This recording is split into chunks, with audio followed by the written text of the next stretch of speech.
யாடியா T5L மகிழ்ச்சி நிறைந்த நீண்ட பயணத்திற்கு.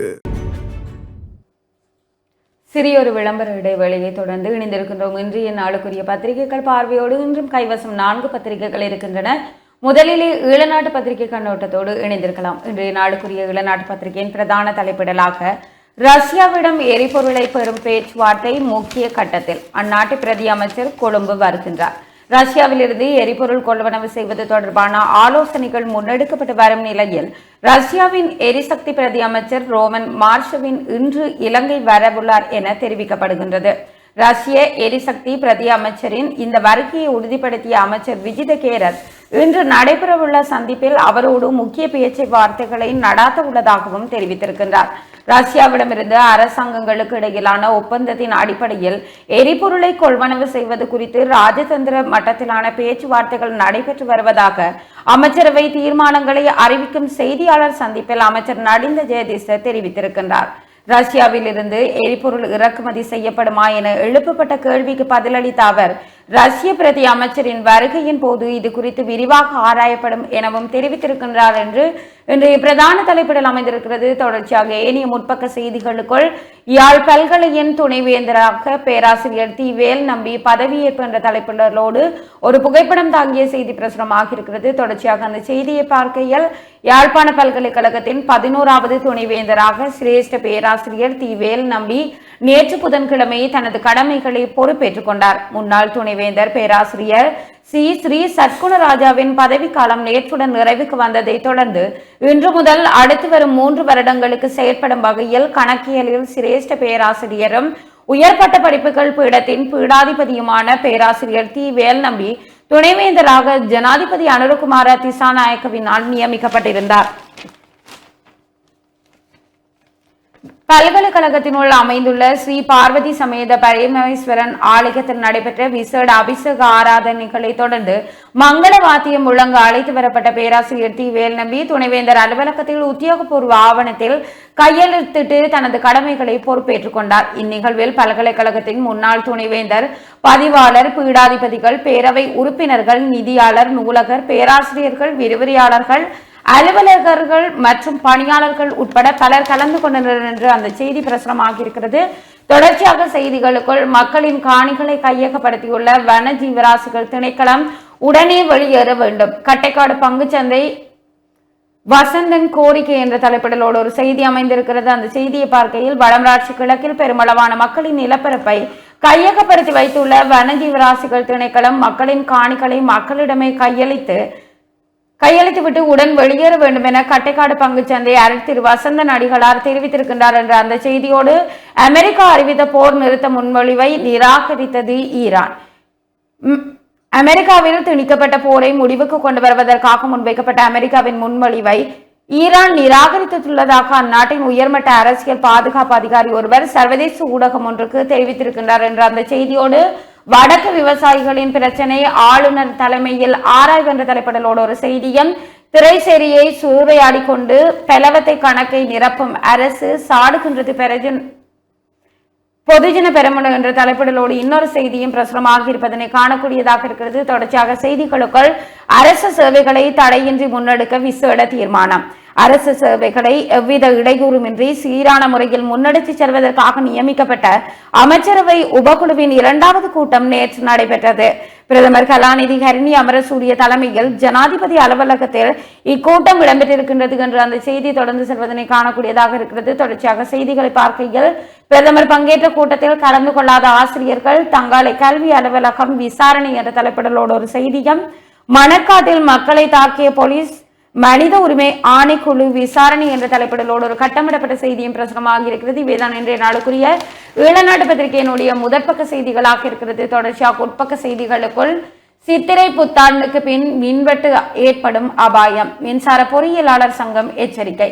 சிங்கள மற்றும் தமிழ் புத்தாண்டு காலத்தின் பின்னர் நாட்டில் மீண்டும் மின்வெட்டு அமல்படுத்தப்படக்கூடிய அபாயம் காணப்படுவதாக இலங்கை மின்சார சபை பொறியியலாளர் சங்கம் எச்சரிக்கை விடுத்துள்ளது.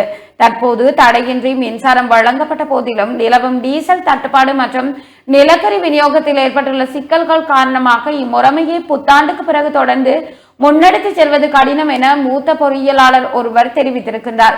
மின் உற்பத்திக்கு தேவையான எரிபொருள் இருப்பு குறைந்து வருவதனால் தற்போதைய சூழலில் மின் விநியோகத்தை சீராக பேணுவது பெரும் சவாலாக மாறியிருக்கிறது என்று அந்த செய்தியும் பிரசுரமாகியிருக்கிறது. தொடர்ச்சியாக செய்திகளுக்குள் மின்சார வெட்டு திட்டம் எதுவும் அரசிடம் இல்லை என்ற தலைப்படலோடு ஒரு செய்தியும் சிசுவின் சடலம் மீட்பு. மீகஸ்வெவ பள்ளிய கொடல்ல பகுதியில் உள்ள தனியார் காணி ஒன்றிலிருந்து பெண் சிசு ஒன்றின் உடலம் கண்டெடுக்கப்பட்ட சம்பவம் அப்பகுதியில் பெரும் பரபரப்பை ஏற்படுத்தியுள்ளது. மீகஸ்வெவ போலீஸ் நிலையத்திற்கு கிடைத்த ரகசிய தகவலை அடுத்து சம்பவ இடத்திற்கு விரைந்த அதிகாரிகள் சிசுவின் உடலத்தை மீட்டனர். முதற்கட்ட விசாரணைகளின்படி அந்த பெண் சிசு உயிரிழந்து சுமார் 2 நாட்கள் இருக்கலாம் என தெரிய வந்துள்ளது. சம்பவ இடத்திற்கு வருகை தந்த நீதவான் ஆரம்ப கட்ட விசாரணைகளை முன்னெடுத்தார்.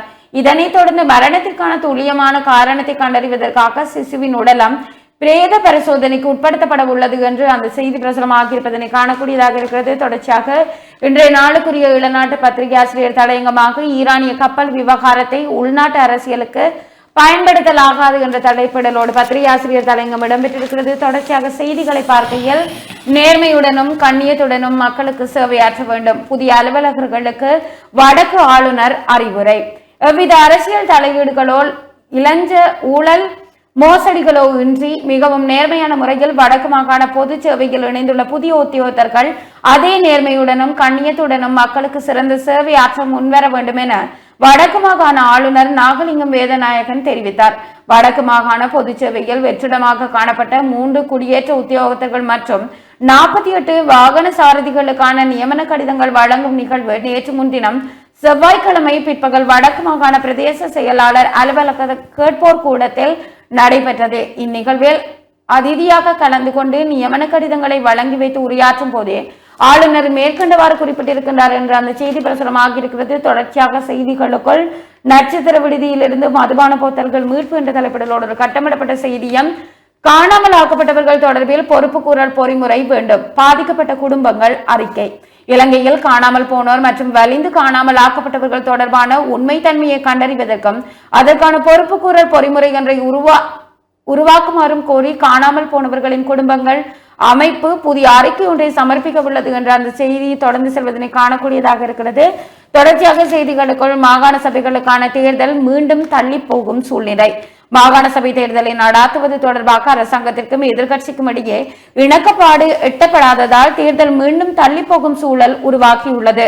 மாகாண சபை தேர்தலை நடாத்துவதற்கான பரிந்துரைகளை முன்வைக்க அமைச்சர் விஜித கேரத் தலைமையில் அமைக்கப்பட்ட பாராளுமன்ற தெரிவுக் குழுவின் முதல் கூட்டம் கடந்த 17ஆம் தேதி நடைபெற்றது. இக்கூட்டத்தில் 2017ஆம் ஆண்டு கொண்டுவரப்பட்ட புதிய தேர்தல் முறைமையின் கீழ் எல்லை நிர்ணய பணிகள் பூர்த்தியடையாததே தேர்தலை நடத்துவதில் உள்ள தடையாக அமைச்சர் சுட்டிக்காட்டியிருக்கின்றார் என்ற அந்த செய்தி தொடர்ந்து செய்வதை காணக்கூடியதாக இருக்கிறது. தொடர்ச்சியாக தேயிலைக்கான கேள்வி சர்வதேசத்தில் அதிகரிப்பு என்ற தலைப்பிடலோடு ஒரு செய்தியும் மட்டக்களப்பில் 38,274 ஹெக்டேயரில் இம்முறை சிறுபோக நெற்செய்தி என்ற தலைப்பிடலோடு ஒரு செய்தியும் பிரசுரமாக இருப்பதனை காணக்கூடியதாக இருக்கிறது. தொடர்ச்சியாக செய்திகளுக்குள் சிரேஷ்ட ஊடகவியலாளர் ALM சலீம் காலமானார். இந்த உரை புறப்படமாக கொண்ட சிரேஷ்ட ஊடகவியலாளர் கலாபூஷணம் ALM சலீம் நேற்று காலை 8 மணி அளவில் தனது 75வது வயதில் நிந்தவோர் இல்லத்தில் காலமாகி இருக்கிறார் என்று அந்த செய்தியோடு தொடர்புடைய புகைப்படம் ஒன்று பிரசுரமாக இருக்கிறது. தொடர்ச்சியாக செய்திகளுக்குள் திருகோணமலை மாநகர சபை வளாகத்தில் மாநகர சுற்றுலா தகவல் வழங்கும் நிலையம் என்ற தலைப்பிடலோடு ஒரு புகைப்படம் தாங்கிய செய்தியும் பிரசுரமாக இருக்கிறது. தொடர்ச்சியாக இன்றைய நாளுக்குரிய ஈழநாட்டு பத்திரிகையினுடைய இறுதிப்பக்க செய்திகளுக்குள் ஈரானின் எரிபொருள் உதவியை பெறுவதில் இலங்கைக்கு சிக்கல். இலங்கைக்கு தேவையான மசகு எண்ணெய் மற்றும் அத்தியாவசிய பொருட்களை வழங்க தயாராக இருப்பதாக ஈரான் விடுத்த அழைப்பிற்கு இலங்கை அரசாங்கம் தனது நன்றியை தெரிவித்துள்ளதுடன் அதனை பெற்றுக்கொள்வதில் உள்ள நடைமுறை சிக்கல்கள் குறித்தும் விளக்கம் அளித்துள்ளது. இலங்கையிடமிருந்து உத்தியோகபூர்வ கோரிக்கை விடுக்கப்படும் பட்சத்தில் மசகு எண்ணெய் உள்ளிட்ட அத்தியாவசிய பொருட்களை வழங்க தயாராக இருப்பதாக இலங்கையில் உள்ள ஈரான் தூதுவர் அலி ரேசா டெல்கோஸ் தெரிவித்திருக்கின்றார் என்ற அந்த செய்தியோடு மருந்துகளின் விலைகள் உச்சத்தை எட்ட வாய்ப்பு என்ற தலைப்பிடலோடு ஒரு செய்தியும் புதுக்குடியிருப்பு வர்த்தக சங்கத்தினர் பிரதி அமைச்சர் உபாலியுடன் சந்திப்பு என்ற தலைப்பிடலோடு ஒரு புகைப்படம் தாங்கிய செய்தியும் பிரசுரமாக இருக்கிறது. இவைதான் இன்றைய நாளுக்குரிய இளநாட்டு பத்திரிகையினுடைய முக்கிய செய்திகளாக இருக்கிறது. தொடர்ச்சியாக நாங்கள் யாழ் பிராந்தியத்திலிருந்து கிடைத்திருக்கக்கூடிய வலம்புரி பத்திரிகை கண்ணோட்டத்தோடு இணைந்திருக்கலாம். வலம்புரி நாளினுடைய பிரதான தலைப்பு செய்தியாக மத்திய கிழக்கு மோதலை சாதகமாக்கி ஆட்சி மாற்றத்தை ஏற்படுத்த முயற்சி. போக்குவரத்து அமைச்சர் பிமல் ரத்நாயக்க தெரிவிப்பு. மத்திய கிழக்கில் ஏற்பட்டுள்ள சர்வதேச மோதலை சாதகமாக பயன்படுத்தி நாட்டில் ஆட்சி மாற்றத்தை ஏற்படுத்த முயற்சி மேற்கொள்ளப்படுவதாக போக்குவரத்து அமைச்சர் பிமல் ரத்நாயக்க தெரிவித்திருக்கிறார் என்று அந்த செய்தியும் ஏனைய முற்பக்க செய்திகளுக்குள் யாழ்ப்பாண பல்கலைக்கழகத்தின் துணைவேந்தராக பேராசிரியர் வேல்நம்பி பதவியேற்பு என்று அதற்கான புகைப்படமும் பிரசுரிக்கப்பட்டிருக்கிறது. அவருக்கு நாங்களும் எங்களுடைய குழுமம் சார்பாக மனமார்ந்த வாழ்த்துக்களை தெரிவித்துக் கொள்கிறோம். அரசு சேவைகளை தடையின்றி சீராக முன்னெடுத்து செல்ல வேண்டும் பிரதமர் ஹரணி அமரசூரிய தெரிவிப்பு. அரசு சேவைகளை எவ்வித இடையூறுமின்றி சீரான முறையில் முன்னெடுத்து செல்ல வேண்டும் என பிரதமர் ஹரணி அமரசூரிய அறிவித்திருக்கிறார் என்ற செய்தியோடும் கடமிடப்பட்ட செய்திகளுக்குள் போதை மாத்திரைகளுடன் கொழும்பு துறையில் 5 இளைஞர்கள் கைது என்ற செய்தியும் கஸ்தூரியார் வீதியில் மோட்டார் சைக்கிள் மோதியதில் ஒருவர் உயிரிழப்பு 29 பிரதான போதை கடத்தல்காரர்கள் கைது பாதுகாப்பு பிரதி அமைச்சர் தெரிவிப்பு. இலங்கைக்கு போதைப் பொருள் விநியோகம் செய்யும் 29 பிரதான போதை கடத்தல்காரர்கள் கைது செய்யப்பட்டிருக்கிறார் என்ற செய்தியும் வவுனியாவில் ஒரு தொகுதி எரிபொருட்கள் மீட்பு என்ற செய்தியும் காணப்படுகிறது. அதேபோல போலீசார் எச்சரிக்கை என்ற ஒரு செய்தி நாட்டில் அண்மை காலங்களில் அதிகரித்து வரும் கொள்ளை சம்பவங்கள் மற்றும் குற்றச்செயல்களிலிருந்தும் பொதுமக்கள் தம்மையும் தமது உடைமைகளையும் பாதுகாத்துக் கொள்ளுமாறு போலீசார் பொதுமக்களை வலியுறுத்தி இருக்கிறார்கள். பொதுமக்கள் அச்சமின்றி நடமாடுவதற்கான சூழலை ஏற்படுத்த 24 மணி நேரமும் போலீசார் அர்ப்பணிப்புடன் செயற்படுகிறார்கள். எனினும் ஒரு சிலரின் கவனக்குறைவு காரணமாக இவ்வாறான சம்பவங்களில் சிக்கி உயிரிழப்புகள் மற்றும் சொத்துக்களை இழக்க நேரிடுகிறது. குறிப்பாக பொது இடங்களில் அல்லது பொது போக்குவரத்து வாகனங்களில் பயணம் செய்யும் போது குழுவொன்று திட்டமிட்ட வகையில் சிநேகபூர்வமாக பழகி நம்பிக்கையை வென்று மயக்க மருந்து கலந்த உணவு அல்லது பானங்களை வழங்கி கொள்ளையிடும் சம்பவங்கள் பதிவாகி இருக்கிறது. கொக்கட்டிச்சோலை பகுதியில் 2 பெண்கள் கடத்தி செல்லப்பட்டு மயக்க மருந்து ஊட்டப்பட்டு கொள்ளையிடப்பட்ட சம்பவம் தொடர்பாக ஒரு பெண் உயிரிழந்திருக்கிறார். அத்தோடு மத்திய பெண் மீது கொலை முயற்சியும் மேற்கொள்ளப்பட்டிருக்கிறது. ஆகையால் வீதிகளில் 3ஆம் தரப்பினர் வழங்கும் வாகன வசதிகளை பெறுவதை தவிர்ப்பதோடும் அறிமுகமில்லாதவர்கள் வழங்கும் இனிப்புகள் அல்லது பானங்களை எக்காரணம் கொண்டும் உட்கொள்ள வேண்டாம். அத்தோடு தங்கம் மற்றும் பணத்தை எடுத்து செல்லும் போது பிறரின் அவதானத்தை ஈர்க்காத வகையில் கவனமாக இருப்பதோடும் சந்தேகத்துக்கிடமான நபர்கள் அல்லது வாகனங்கள் குறித்து உடனடியாக 119 அல்லது 118 அதாவது 119 அல்லது 118 ஆகிய போலீஸ் அவசர தொலைபேசி இலக்கங்களுக்கு தகவல் அளிக்குமாறு போலீசார் பொதுமக்களிடம் கோரிக்கையை முன்வைத்திருக்கிறார்கள் என்ற செய்தி. இந்த விடயம் தொடர்பாக பொதுமக்களும் கவனமாக இருந்து கொள்ளுங்கள். தொடர்ச்சியாக வலம்புரி நாளினுடைய உட்பக்க செய்திகளுக்குள் விவசாயிகளுக்கு உரம் தடையின்றி கிடைக்க அறிவுறுத்தி ஜனாதிபதி தெரிவிப்பு. நாட்டின் உணவு பாதுகாப்பை உறுதிப்படுத்தும் நோக்கில் 2026 யாழ பருவத்துக்கான உர கையிருப்பினை தடையின்றி பேணுவதற்கு ஜனாதிபதி அனுரகுமார திசாநாயக்க அதிகாரிகளுக்கு பணிப்புரை விடுத்திருக்கிறார் என்ற செய்தியும் கைப்பற்றப்பட்ட போதைப் பொருட்களை விரைவாக அளிக்க நடவடிக்கை ஜனாதி தலைமையில் கலந்துரையாடல் என்ற செய்தியும் கடும் வெப்பநிலையால் நீடிக்கும் வளிமண்டலவியல் திணைக்களம் தெரிவிப்பு என்ற செய்தியும் காணப்படுகிறது. தொடர்ச்சியாக யாழ்ப்பாண பல்கலைக்கழகத்தினுடைய புதிய துணைவேந்தராக பேராசிரியர் தி வேல்நம்பி 25/3/2026 அன்று பதவியேற்றபோது என்று தொடர்பான புகைப்படங்கள் பிரசுரிக்கப்படுகிறது. யாழ்ப்பாண பல்கலைக்கழக துணைவேந்தராக நேற்று பதவியேற்ற பேராசிரியர் வேல்நம்பியை அவருடன் 89-90 கல்வியாண்டில் ஒன்றாக படித்தவர்கள் சந்தித்தும் பல்கலைக்கழக சபா மண்டபத்தில் நேற்று மாலை துணைவேந்தரை சந்தித்து பாராட்டி வாழ்த்திய போது என்று அந்த சந்திப்பு தொடர்பான புகைப்படங்களும் பிரசுரிக்கப்பட்டிருக்கிறது. தொடருந்து கட்டணங்களை அதிகரிக்க வேண்டாம் தொடருந்து நிலைய அதிபர்கள் சங்கம் கோரிக்கை என்ற செய்தியோடும் 15 மில்லியன் ரூபாய் பெறுமதியான சிகரெட் கடத்தல் முறியடிப்பு. வெளிநாட்டிலிருந்து 15 மில்லியன் ரூபாய் பெறுமதியான வெளிநாட்டு சிகரெட்டுகளை சட்டவிரோதமான முறையில் நாட்டுக்குள் கடத்தி வர முயன்ற இலங்கை பிரஜைகள் 2 நேற்று காலை பண்டாரநாயகா சர்வதேச விமான நிலையத்தில் வைத்து கைது செய்யப்பட்டிருக்கிற என்ற செய்தியும் எரிசக்தி நெருக்கடி என்பது பொதுமக்களின் வாழ்வாதாரத்துக்கு விழும் அடி ஹெட்டன் ஜோசி சுட்டிக்காட்டு. தற்போது நிலவும் எரிசக்தி நெருக்கடி காரணமாக மக்கள் வீட்டிலிருந்து வேலை செய்ய வேண்டும் அல்லது எரிபொருளை சிக்கனமாக பயன்படுத்த வேண்டும் என சர்வதேச எரிசக்தி முகமை முன்வைத்துள்ள ஆலோசனைகள் வெறும் ஆரம்பம் மட்டுமே. இந்த நெருக்கடி மேலும் தீவிரமடைந்தால் தற்போதுள்ள இந்த ஆலோசனைகள் கட்டாய விதிகளாக மாற்றப்படும் என சுயாதீன எரிசக்தி ஆய்வாளர் ஹெட்டன் ஜோசி தெரிவித்திருக்கிறார் என்ற செய்தியோடும் மத்திய கிழக்கின் போர் பதட்டத்திலும் மவுசு குறையாத தேயிலை. மத்திய கிழக்கு நாடுகளில் நிலவும் போர் பதட்டங்களுக்கு மத்தியிலும் இலங்கை தேயிலைக்கான கேள்வி சர்வதேச சந்தையில் கணிசமாக அதிகரித்துள்ளதாக இலங்கை தேயிலை சபை அறிவித்திருக்கிறார்கள் என்று அந்த செய்தியும் காணப்படுகிறது. தொடர்ச்சியாக ஜூலையில் பேருந்து கட்டணம் அதிகரிக்கப்பட மாட்டாது அமைச்சர் நலிந்த தெரிவிப்பு. வருடாந்த பேருந்து கட்டணத்துக்கு அமைய எதிர்வரும் ஜூலை மாதம் பேருந்து கட்டணத்தை மீண்டும் அதிகரிக்க வேண்டிய அவசியம் ஏற்படாது. எரிபொருள் விலை குறைவடைந்தால் பேருந்து கட்டணம் குறைக்கப்படும் என அமைச்சரவை பேச்சாளர் நலிந்த ஜெயதிச தெரிவித்திருக்கிறார் என்ற செய்தியோடும் 1000 ஆண்டு பழமையான நெல்லினம் யாழ்ப்பாணத்தில் அறுவடை. இந்தியாவில் ஆயிரக்கணக்கான வருடங்களுக்கு முன்னர் மன்னர்களால் பயன்படுத்தப்பட்ட நெல்வகை யாழ்ப்பாணத்தில் முதல் தடவையாக அறுவடை செய்யப்பட்டு பொங்கல் விழா நடாத்தப்பட்டிருக்கிறது. கருப்பு கவனி என்ற நெல், மாப்பிளை சம்பா என்ற நெல் மற்றும் இரு இழை என்ற நெல்லுமே யாழ்ப்பாணம் வட்டக்கோட்டை பகுதியில் விதைக்கப்பட்ட நிலையில் நேற்று முன்தினம் அறுவடை செய்யப்பட்டிருக்கிறது. குறித்த நெல்லினங்கள் இந்தியாவிலிருந்து கொண்டு வரப்பட்டு பயிரிடப்பட்டிருக்கின்றன. இந்த நிலையில் நேற்று முன்தினம் வயலில் பொங்கல் விழா நடத்தப்பட்ட போதும் யாழ்ப்பாண இந்திய துணை தூதுவர் அலுவலகத்தினால் விவசாயிகளுக்கு தேவையான விவசாய உபகரணங்களும் வழங்கி வைக்கப்பட்டன என்றும் அந்த அறுவடை பொங்கல் விழா தொடர்பாக புகைப்படங்கள் பிரசுரிக்கப்பட்டிருக்கிறது. தொடர்ச்சியாக ஏறுமுகமாகும் எண்ணெய் விலை தாறுமாறாகும் உலக பொருளாதாரம், பிளாக் ராக் நிறுவனம் தலைவர் எச்சரிக்கை என்ற செய்தியும், மத்திய கிழக்கில் பிராந்தியத்தில் நிலவி வரும் பதட்டங்கள் காரணமாக மசகு எண்ணெய் விலை ஒரு பீப்பாய் $150 எட்டினால் அது உலகளாவிய ரீதியில் பாரிய பொருளாதார வீழ்ச்சிக்கு வழிவகுக்கும் என உலகின் மிகப்பெரிய நிதி முகாமைத்துவ நிறுவனம் பிளாக் ராக் நிறுவனம் தலைவர் லாரி பிங் எச்சரித்திருக்கிறார் என்று அந்த செய்தியும் காணப்படுகிறது. வலம்புரி நாளுடைய இன்றைய வெளிநாட்டு செய்திகளுக்குள் போர் நிறுத்தத்திற்கு அமெரிக்கா முன்வைத்துள்ள 15 அம்ச திட்டம் ஏற்குமா ஈரான் என்ற கேள்வியோடு ஒரு செய்தி, சட்டமன்ற தேர்தலில் போட்டியிடுவதில்லை கமல்ஹாசன் அறிவிப்பு, ஹார்முஸ் நீரிணையை தொடர்ந்து கட்டுப்படுத்துவோம் ஈரான் அதிரடி என்ற செய்திகளும் வெளிநாட்டு செய்திகளாக காணப்படுகிறது. தொடர்ச்சியாக நாளிதழுடைய உள்நாட்டு செய்திகளுக்குள் மின்சாரத்தை சிக்கனமாக பயன்படுத்துங்கள், எரிசக்தி அமைச்சர் வேண்டுகோள். நாட்டில் நிலவும் எரிசக்தி நெருக்கடிகளுக்கு மத்தியில் காலை 6 மணி முதல் 10 மணி வரையான காலப்பகுதியில் மின்சார பயன்பாட்டை குறைக்குமாறு எரிசக்தி அமைச்சர் குமார ஏகொடி பொதுமக்களிடம் அவசர வேண்டுகோள் விடுத்திருக்கிறார் என்று அந்த செய்தி தொடர்ந்து செல்கிறது. தொடர்ச்சியாக மருந்து பொருட்களின் விலை சடுதியாக உயர்கிறது என்ற கேள்விக்குறியோடு ஒரு செய்தி, மத்திய கிழக்கு நிலவும் போர் பதட்டம், வெளிநாட்டு செலாவணி தட்டுப்பாடு, எரிபொருள் விலை உயர்வு மற்றும் ஏனைய சேவைகளின் கட்டண அதிகரிப்பு காரணமாக உள்நாட்டு சந்தையில் மருத்துவ பொருட்களின் விலைகள் அதிகரிப்பது தவிர்க்க முடியாமல் போகலாம் என மருத்துவ மற்றும் சிவில் உரிமைகளுக்கான மருத்துவ சங்கங்களின் கூட்டமைப்பின் தலைவர் விசேட மருத்துவ நிபுணர் சமல் சஞ்சீவ தெரிவித்திருக்கிறார் என்று அந்த செய்தியும் காணப்படுகிறது. வலம்புரி நாளிதழுடைய இன்றைய ஆசிரியர் தலையங்கமாக யாழ்ப்பாண பல்கலைக்கழக துணைவேந்தருக்கு ஓர் மடல்.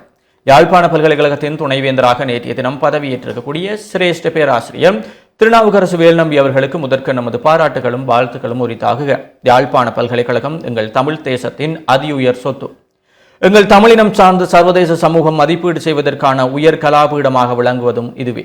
உண்மையில் யாழ்ப்பாண பல்கலைக்கழகத்தின் துணைவேந்தர் என்ற பதவியை நம் தமிழ் சமூகம் கல்விக்கான உன்னதமான பதவியாக போற்றி மதிப்பளிக்கிறது. அந்த வகையில் யாழ்ப்பாண பல்கலைக்கழகத்துடன் கடந்த 30 ஆண்டுகால சேவையும் அனுபவமும் கொண்ட பேராசிரியர் வேல்நம்பி அவர்கள் துணைவேந்தராக பதவியேற்றிருப்பது யாழ்ப்பாண பல்கலைக்கழகத்தின் எதிர்கால செயற்பாடுகளில் காத்திரமான வகிபங்கை ஆற்றும் என நம்பலாம்.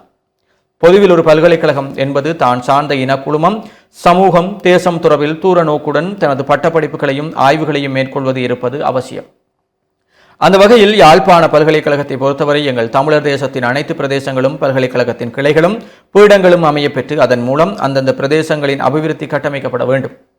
குறிப்பாக யாழ்ப்பாணத்தில் தீவக பிரதேசம் மீள்கட்டுமானத்துக்கு உட்பட்ட பிரதேசமாக இருக்கிறது.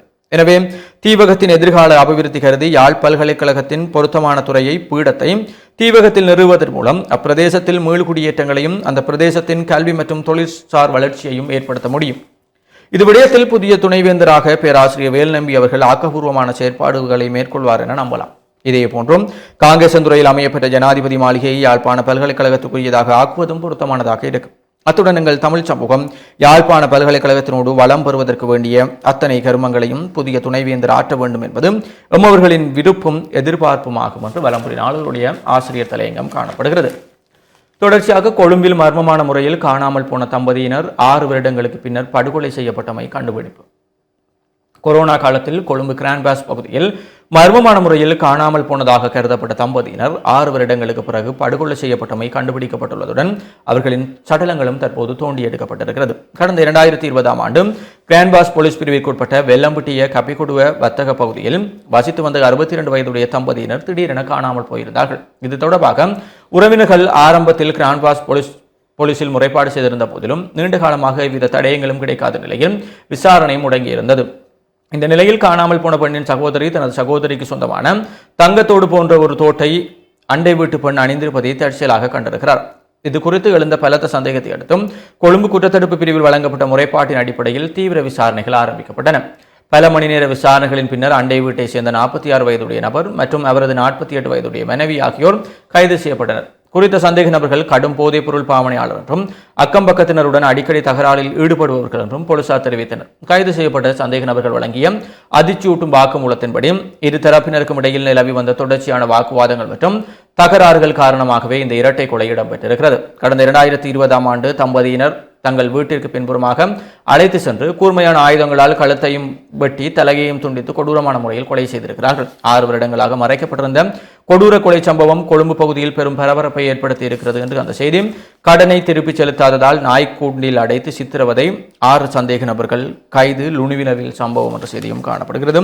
QR மோசடி, ஒருவர் கைது என்ற செய்தியோடு வலமுறையுடைய விளையாட்டு செய்திகளுக்குள் மண்ணின் மைந்தர்கள் வெற்றி கிண்ணம் உடுப்புக்குளம் அலையோசை அணியினர் வசமானது என்ற புகைப்படம் தாங்கிய செய்தியும், கரப்பந்தாட்ட இறுதிப் போட்டி வாகை சூடியது அளவட்டி மத்தி என்ற செய்தியும் காணப்படுகிறது. இவைதான் வலமுறை நாளிதழுடைய முதன்மை செய்திகளாக இருக்கிறது. தொடர்ச்சியாக நிகழ்ச்சியிலே தினக்குரல் நாளிதழின் செய்திகளோடு இணைந்திருக்கலாம்.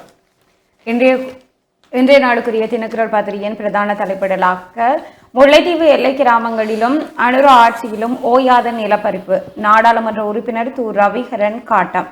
முல்லைத்தீவு கொக்குத்தொடுவாய் குஞ்சுகால்வடி பகுதியில் மாவட்ட ஒருங்கிணைப்பு குழு தீர்மானம் மற்றும் மாவட்ட செயலரின் எழுத்து மூல கோரிக்கைகளை மீறி உப்பளம் அமைக்கும் பணிகள் தொடர்ந்தும் இடம்பெற்று வருவதாக நாடாளுமன்ற உறுப்பினர் து. ரவிகரன் கூறியுள்ளார். பொதுமக்களின் முறைப்பாட்டினை தொடர்ந்து கொக்குத்தொடுவாய் குஞ்சுகால் வெளிப்பகுதிக்கு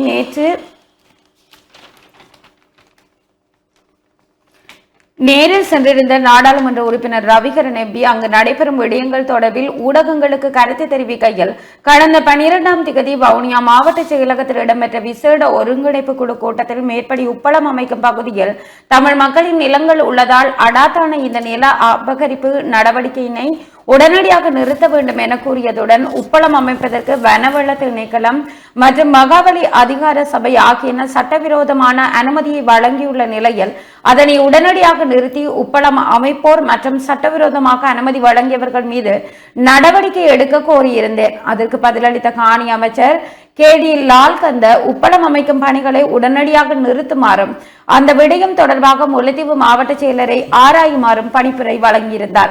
இதன்போது கருத்து தெரிவித்த முல்லைத்தீவு மாவட்ட செயலர் 2023ஆம் ஆண்டில் உப்பளம் அமைக்க அனுமதி வழங்கப்பட்டுள்ளது. உப்பளம் அமைக்கும் பகுதியில் தனியார் காணி இருப்பதாக பொதுமக்களும் எம்மிடம் முறைப்பாடு வழங்கியுள்ளனர்.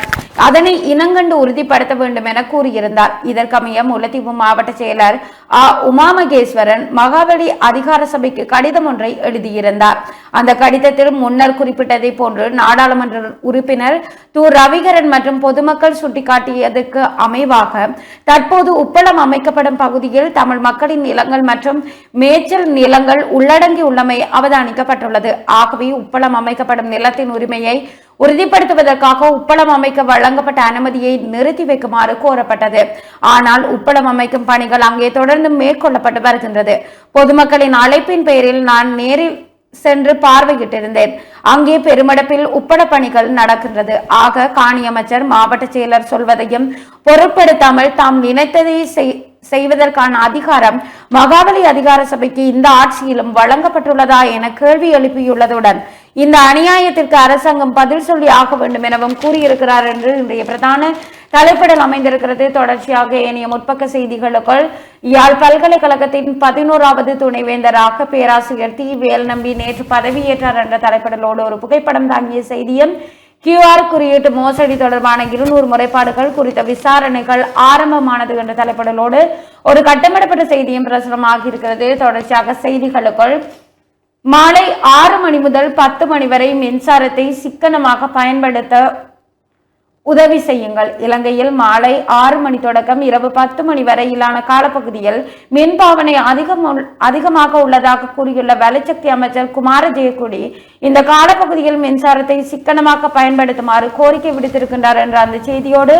ஏப்ரல் மாதம் வெப்பநிலை உச்ச அளவை தொடுமாம், வவுனியா மன்னாருக்கும் எச்சரிக்கை என்ற தலைப்புகளோடு ஒரு காலநிலை தொடர்பான செய்தியும் பிரசுரமாக இருக்கிறது. தொடர்ச்சியாக செய்திகளுக்குள் போதைப்பொருள் மாபியாக்கள் 29 பேர் குற்றப்புலனாய்வு பிரிவின் பிடியில் உள்ளனர் என்ற தலைப்பிடலோடு ஒரு செய்தியும், அத்தியாவசிய பொருட்களின் விலைகள் சடுதியாக உயர்வு, சந்தை வர்த்தகர்கள் சுட்டிக்காட்டு.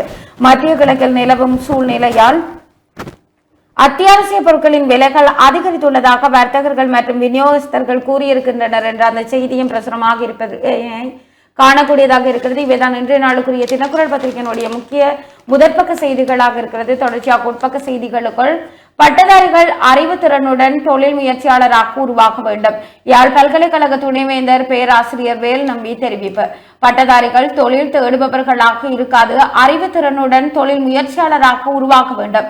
அதற்கான வழிகாட்டல்கள் பயிற்சிகளை யாழ்ப்பாண பல்கலைக்கழகம் தொடர்ந்தும் வழங்கும் என புதிய துணைவேந்தர் தி வேல் நம்பி தெரிவித்திருக்கின்றார். யாழ் பல்கலைக்கழக புதிய துணைவேந்தராக உத்தியோகபூர்வமாக பதவியேற்ற பின்னர் ஊடகங்களுக்கு கருத்து தெரிவிக்கும் போதே அவர் மேற்கண்டவாறு தெரிவித்தார். நீண்ட பாரம்பரியத்தை கொண்ட யாழ்ப்பாண பல்கலைக்கழகம் 12 பீடங்களை கொண்டு விளங்கும் பல்கலைக்கழகமாக காணப்படுகின்றது. இலங்கையில் அதிகூடிய பீடங்களை கொண்ட பல்கலைக்கழகமாக யாழ்ப்பாண பல்கலைக்கழகமே காணப்படுகிறது. பல்கலைக்கழகத்தில் தற்போது 14,000 மாணவர்கள் கல்வி கற்கின்றனர். இந்த பல்கலைக்கழகத்தை தாங்கி வழிநடத்தி சென்ற அத்தனை துணைவேந்தர்களுக்கும் நன்றியை தெரிவித்துக் கொண்டு அவர்களின் பணிகளை தொடர்ந்து வரும் காலங்களில் முன்னெடுத்து செல்வேன். அத்துடன் புதிதாக பல்வேறு நடவடிக்கைகளை முன்னெடுக்க திட்டங்களை வைத்துள்ளேன் என குறிப்பிட்டிருப்பதாக அந்த செய்தி பிரசுரமாக இருப்பதனை காணக்கூடியதாக இருக்கிறது. தொடர்ச்சியாக செய்திகளுக்குள் எரிபொருள் விலை உயர்வை அடுத்து அதிக அளவில் ரயில்களை நாடும் பயணிகள். ரயில் நிலைய அதிபர்கள் சங்கம் தெரிவிப்பு. எரிபொருள் விலை உயர்வு மற்றும் பேருந்து கட்டண அதிகரிப்பு காரணமாக பொதுமக்கள் அதிக அளவில் ரயில்களை பயன்படுத்த தொடங்கியுள்ளதாக ரயில் நிலைய அதிபர்கள் சங்கம் தெரிவித்திருக்கின்றது. சங்கத்தின் பொதுச் செயலாளர் சுகன் சாமர ஜெயசேகர நேற்று நடத்திய செய்தியாளர் சந்திப்பில் மேற்கண்டவாறு தெரிவித்திருக்கின்றார் என்ற அந்த செய்தியோடு அரச கொள்கைகளை வினைத்திறனுடன் அதிகாரிகள் அமுல்படுத்த வேண்டும், இதுவே எமது எதிர்பார்ப்பு என கடற்தொழில் அமைச்சர் தெரிவிப்பு போன்ற தலைப்பிடலோடு இன்னொரு செய்தியும் பிரசுரமாக இருப்பதனை காணக்கூடியதாக இருக்கிறது. தொடர்ச்சியாக செய்திகளுக்குள் தற்போதைய நெருக்கடியான சூழ்நிலைகளை முன்னாள் ஜனாதிபதி ரணிலே கையாள வேண்டும். நாடாளுமன்ற உறுப்பினர் சமன் ரத்னபிரிய தெரிவிப்பு. இலங்கை கடந்த காலத்தில் சந்தித்த அனைத்து நெருக்கடியான சூழ்நிலைகளையும் முன்னாள் ஜனாதிபதி ரணில் விக்ரமசிங்கவே கையாண்டார் என்று கூறியுள்ள ஐக்கிய தேசிய கட்சியின் முன்னாள் நாடாளுமன்ற உறுப்பினர் சமன் ரத்னபிரிய நாடு தற்போது சந்திக்கும் நெருக்கடியான சூழ்நிலையையும் விக்ரமசிங்கவே கையாள வேண்டும் என்றும் தெரிவித்திருக்கின்றார் என்று அந்த செய்தி தொடர்ந்து செல்வதனை காணக்கூடியதாக இருக்கிறது. தொடர்ச்சியாக செய்திகளுக்குள் விடுமுறை தினத்தில் வகுப்புகள் நடத்திய ஆசிரியர்களுக்கு போலீசார் தெளிவுபடுத்தல். எரிபொருள் தட்டுப்பாட்டை கருத்தில் கொண்டு நாட்டின் எரிபொருள் கையிருப்பை முகாமைத்துவம் செய்வதற்காக புதன்கிழமைகளில் பாடசாலைகளுக்கு விசேட விடுமுறை வழங்கப்பட்டுள்ளது.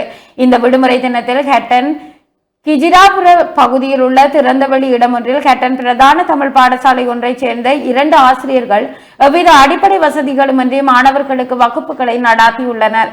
இது குறித்து பிரதேச மக்களிடமிருந்து கிடைத்த தகவலின் அடிப்படையில் ஹெட்டன் தலைமையக போலீஸ் பொறுப்பதிகாரி WRDA சுகதாச சம்பவ இடத்திற்கு விரைந்து விசாரணைகளை மேற்கொண்டிருக்கின்றார் என்ற அந்த செய்தி தொடர்ந்து செல்வதனை காணக்கூடியதாக இருக்கிறது. தொடர்ச்சியாக செய்திகளுக்குள் அரசு சேவையை சீராக முன்னெடுப்பதற்கான அமைச்சரவை உபகுழு 2வது தடவை கூடியது என்ற தலைப்பிடலோடு ஒரு புகைப்படம் தாங்கிய செய்தி பிரசுரமாக இருக்கிறது. தொடர்ச்சியாக அந்த செய்தியை பார்க்கையில் அரசு சேவையை சீராக முன்னெடுத்து செல்வதற்காக நியமிக்கப்பட்ட அமைச்சரவை உபகுழுவின் 2வது கூட்டம் பிரதமர் ஹரணி அமரசூரிய தலைமையில் ஜனாதிபதி செயலகத்தில் நேற்று இடம்பெற்றது.